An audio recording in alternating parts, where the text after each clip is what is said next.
2018 के जनादेश कांग्रेस को मिला था। लोकतंत्र की हत्या किसने की बताइए? 2018 में जनादेश कांग्रेस को मिला था। लोकतंत्र की हत्या किसने की? 15 महीने कांग्रेस ने की।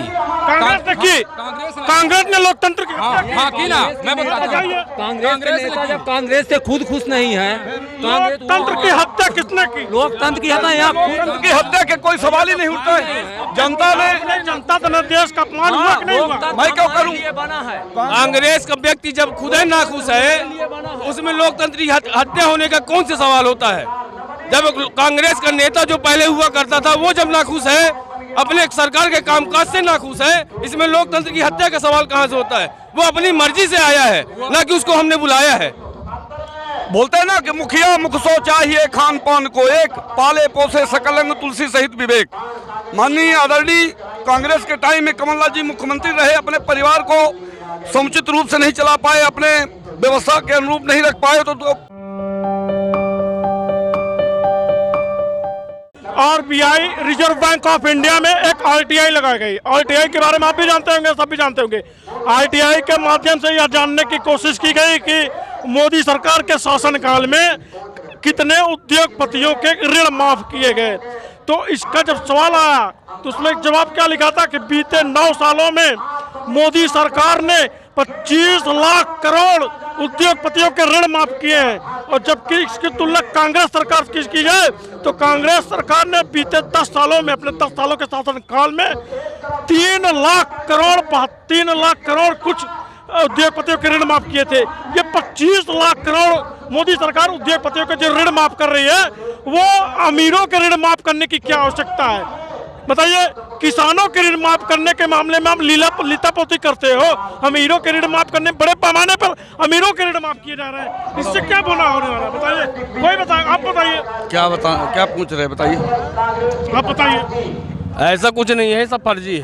ऐसा आरटीआई से झूठी सूचना आ सकती है क्या? भैया ऊपर कितनों का माफ कर रही है, इससे मायने नहीं रखता। गरीबों के पास कितना कर्जा है वो मायने रखा जा रहा है। आज गरीब जितना भी है वो मतलब जो पहले मरता था भूखमरी से, बेरोजगारी का, आज भी वही मर रहा है उतना। ये अनुपात आप देखिए, ऊपर कितनों का माफ कर रहा है, ये हमारा लेना देना नहीं है। हमारे पास कितना कर्जा है हमको इससे मतलब है। आज यहाँ आप देखिए भाई, किसके पास कितना कर्जा है, पहले कितना कर्जा था, आज कितना कर्जा है। अगर आज कर्जा है तो कुछ हमको मिल रहा है। आज अगर किसी को कर रही तो कुछ मिल रहा है। पहले क्या मिलता था? ना हमको बिजली थी, ना रोटी थी, ना हमारे पास घर था बराबर। भूखमरी में हमारे किसान भाई मरते थे। भारत एक कृषि प्रधान देश है। हमको हमारे पास अगर शासन हमको शिक्षा दे रही है तो हम रोटी निकाल सकते हैं। इतना हम में ताकत है कि मैं रोटी पैदा कर सकता हूँ। ये कृषि प्रधान देश है, यहाँ किसी को देने की जरूरत नहीं। ऊपर क्या कर रही है शासन, इससे मतलब नहीं है हमको। गरीबों के पास क्या, इससे मतलब है। आज गरीब खुशहाल है, गरीब के पास हर चीज है। गरीब को आज बाहर मतलब बहुत कम किसी चीज को लेने की जरूरत नहीं है। आज आम आदमी के हाथ में ताकत है। कितना आपको लगता है आम आदमी के हाथ में ताकत है? ये बताइए, सत्ता के अगर देखिए, सत्ता में बैठे आदमी जो गलत कर रहे हैं, क्या आम आदमी के हाथ में इतनी ताकत है कि गलत करने वालों के खिलाफ वो बोल सकता है? क्यों नहीं बोल सकता? बोल ही रहे। ये बताइए कि आप आए कहाँ से? रीवा से चल के आए होंगे ना? तो जिस रास्ते से आप आए हैं रीवा से चल के, रास्ता 15 वर्ष पहले इस तरह दिख रहा था कि जिस रोड से आप आए हैं, जैसी रोड दिख रही, जैसे लाइटें दिख रही, ऐसा दिख रहा था क्या 15 वर्ष पहले? रीवा शहर जिस तरह दिख रहा है 15 वर्ष पहले कांग्रेस के सत्ता शासनकाल पे दिखता था क्या? ऐसा नहीं दिख रहा था ना। तो इसलिए अब निश्चित रूप से भारतीय जनता पार्टी के सरकार आने पर विकास हुआ है।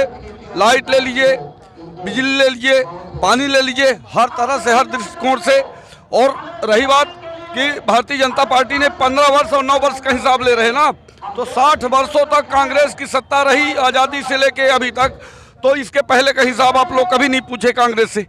तो 9 वर्षों में जब महिलाएं, गांव के लोग हैं ना हम लोग, एक चूल्हा होता है ना माटी का, उसको संवारने और बनाने के लिए 20 दिन जाते।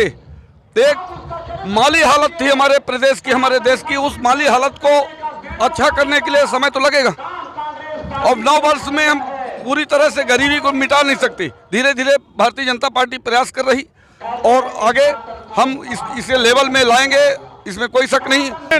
मध्य प्रदेश, आपका मध्य प्रदेश बिल्कुल मेरा मध्य प्रदेश। बच्चियों के अपहरण के मामले में नेशनल क्राइम रिकॉर्ड ब्यूरो का रिपोर्ट कहता है कि बच्चियों की हत्या के मामले में, किडनैपिंग के मामले में, रेप के मामले में मध्य प्रदेश दूसरे नंबर पे। क्या मध्य प्रदेश यही चमक रहा है?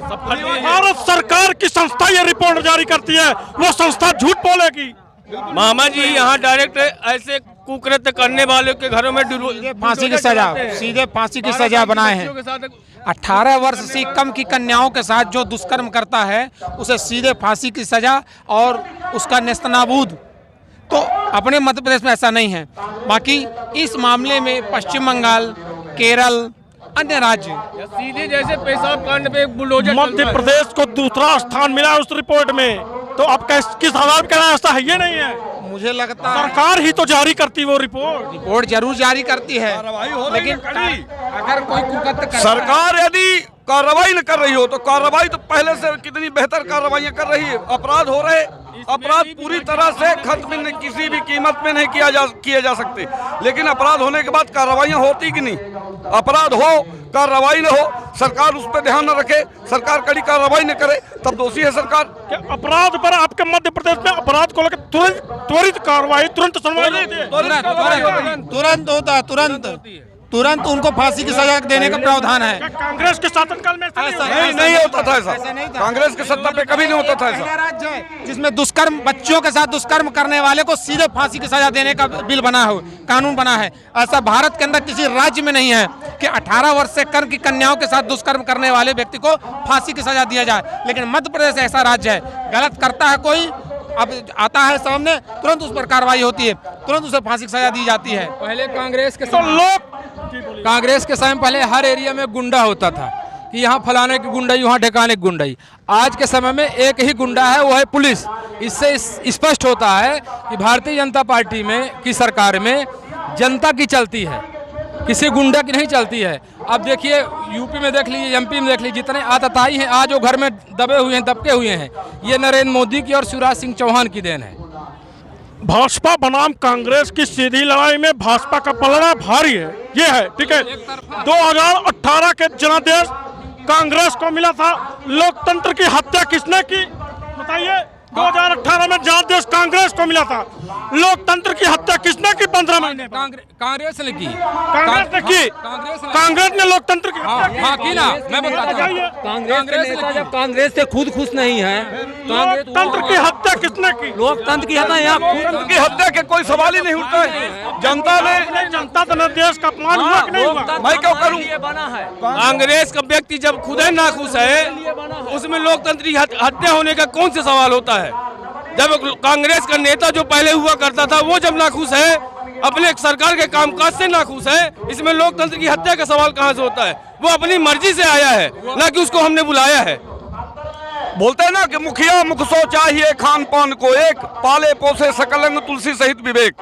माननीय आदरणीय कांग्रेस के टाइम में कमलनाथ जी मुख्यमंत्री रहे, अपने परिवार को समुचित रूप से नहीं चला पाए, अपने व्यवस्था के अनुरूप नहीं रख पाए, तो प्रदेश को कैसे चलाएंगे बताइए? जो उनके पारिवारिक सदस्य माननीय सिंधिया जी, उन्हें वो खुश नहीं रख पाए तो प्रदेश की जनता कैसे खुश रहेगी उनसे बताइए आप? अब इसमें लोकतंत्र की हत्या का सवाल कहाँ? वो जो वादे किए थे कांग्रेस, वो वादे जब पूरे नहीं किए तो कांग्रेस के स्वयं नेताओं ने बोला जब कांग्रेस पूरे नहीं हुए तो वो अपना दल बल देंगे। नेता जाता है वो जनता के पक्ष से जाता है। जब जनता को कोई नहीं सुनेगा तो नेता के पास एक विकल्प होता है, या तो जनता की कोई सुने या कि ऐसे सरकार को छोड़ दे। 2018 के सत्ता में आई कांग्रेस जनता की बात नहीं सुनती थी। नहीं, जनता की बात सुनती थी। जिन जिन मुद्दों को लेकर के कमलनाथ जी ने सिंधिया जी को जनता के साथ भेजा था, जनता के पास वोट मांगने के लिए कहा था, जब कांग्रेस की सरकार बनने के बाद सिंधिया जी से वो लोग मध्य प्रदेश की जन आवाम अपनी बात रखी और बोले जो वादे किए थे पूरा करिए। तो कमलनाथ जी के पास सिंधिया जी ने कहा कि भाई ये वादे मैंने मध्य प्रदेश की जन आवाम के पास करके आया था, उन्हें पूरा करिए। उन्होंने नकार दिया उस बात को। इस बात को लेकर के माननीय आदरणीय ज्योतिरादित्य सिंधिया जी ने पार्टी छोड़ी और भारतीय जनता पार्टी का समर्थन किया। ये समर्थक नैतिकता है और प्रदेश के हित में था और जनहित में था। उन्होंने कोई कांग्रेस अगर एमपी में सत्ता में आती है तो कांग्रेस की सरकार दिल्ली से चलती है, ये लगता है आपको? नहीं, कांग्रेस सत्ता पे आएगी ही नहीं तो फिर इस सवाल का जवाब 2018 में आई, 15 महीने का शासन किया। 15 महीने के शासन में क्या आपको लगता है कि कांग्रेस की सरकार दिल्ली से चलती थी? दिल्ली से चलती थी कि यहाँ एमपी से ही चलती थी? चलाने वाला ही नहीं था तो कहाँ से चलेगी भैया? ये आप भी जानते हैं ना कि कंट्रोल पावर कांग्रेस का दिल्ली में नहीं, प्रदेश में नहीं, दिल्ली से चलता है ना। राहुल गांधी के घर में है, सोनिया गांधी के घर में है। वहाँ प्रधानमंत्री मनमोहन सिंह थे। कांग्रेस पार्टी किसी भी राज्य में कांग्रेस पार्टी की अगर सरकार है भी तो वो चलती है सोनिया गांधी के घर से, जो उनकी लीडर है, क्योंकि कांग्रेस पार्टी बनाम सोनिया गांधी की पार्टी, सोनिया गांधी का परिवारवाद की पार्टी है वो।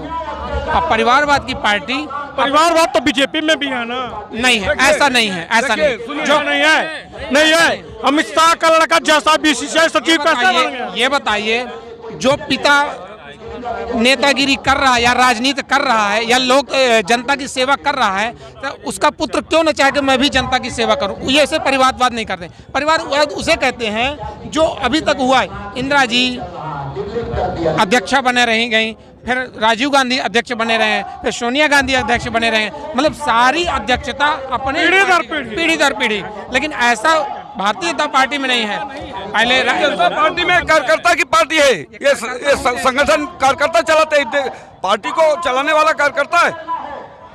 ये कोई व्यक्ति की पार्टी नहीं है, ये संगठन है ना, ये कार्यकर्ता चलाते हैं। ये कोई व्यक्ति की पार्टी नहीं, कोई परिवार की पार्टी नहीं, परिवारवाद नहीं चलता इसमें। रही बात अपनी अपनी पसंद के, भारतीय जनता पार्टी हो या बहुजन हो, कांग्रेस हो, ये प्रत्याशी अपना तय करते हैं। लेकिन इस समाज के लिए वो प्रत्याशी एक वरदान साबित होता है, जो एक अच्छा व्यक्ति का जो पार्टी चुनाव करती है। तो भारतीय जनता पार्टी एक बेहतर कार्यकर्ता, बेहतर व्यक्ति का चुनाव करके और मैदान में उतारती है, जो समाज का और देश के हित के लिए काम करता हो, सेवा करता हो।